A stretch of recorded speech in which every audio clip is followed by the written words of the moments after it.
Afin d'avoir des plus gros revenus, les équipementiers, à chaque début de saison, sont prêts à mettre beaucoup d'argent sur la table, en sponsorisant un championnat ou une équipe, ou bien une compétition internationale, comme c'est le cas d'Adidas, en fournissant les ballons pour la Coupe du Monde.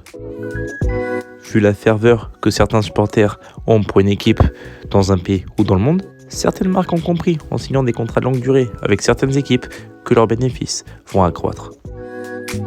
Aujourd'hui, on va faire le tour d'Europe du mercato des équipementiers, partie 2.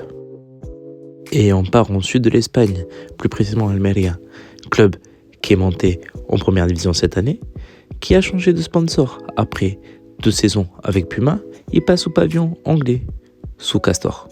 Ce début de saison est marqué pour les équipes andalouses par le changement d'équipementier. Après avoir laissé son empreinte sur le championnat anglais, Castor souhaite laisser son empreinte sur le championnat espagnol en sponsorisant 2 équipes. On part cette fois-ci en Allemagne, plus précisément à Leverkusen, ville à côté de Cologne, à l'ouest du pays. Championnat très local où la plupart des équipementiers sont des équipementiers allemands. Sauf que cette fois-ci, le Bayer Leverkusen a décidé de signer un bail avec Castor.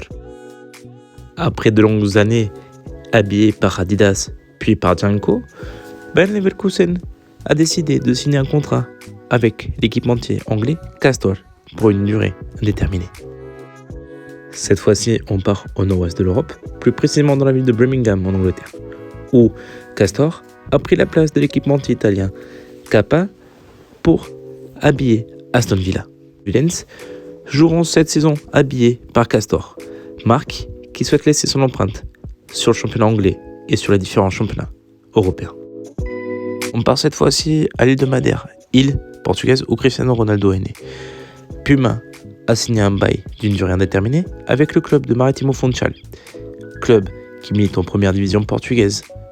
L'équipementier allemand remplace ainsi Nike, qui a été présent sur les maillots du club de Funchal pendant 6 saisons, et souhaite ainsi conquérir à nouveau un marché dont elle était plus présente pendant plus de 8 saisons. Le club a profité aussi pour faire un changement de logo.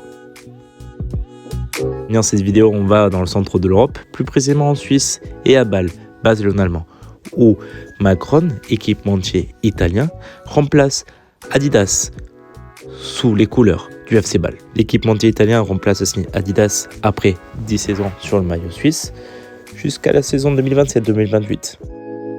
Tout au long de son histoire, le FC Bâle a connu que 2 équipementiers, à savoir Adidas et Nike. Après 15 ans de relation avec Nike, le FC Bâle décide de faire marche arrière et signe un contrat de 10 ans avec l'équipementier allemand Adidas avant que celui-ci fût remplacé par Macron. Merci d'avoir regardé cette vidéo. N'hésitez pas à vous abonner et à liker. On se retrouve pour un prochain épisode.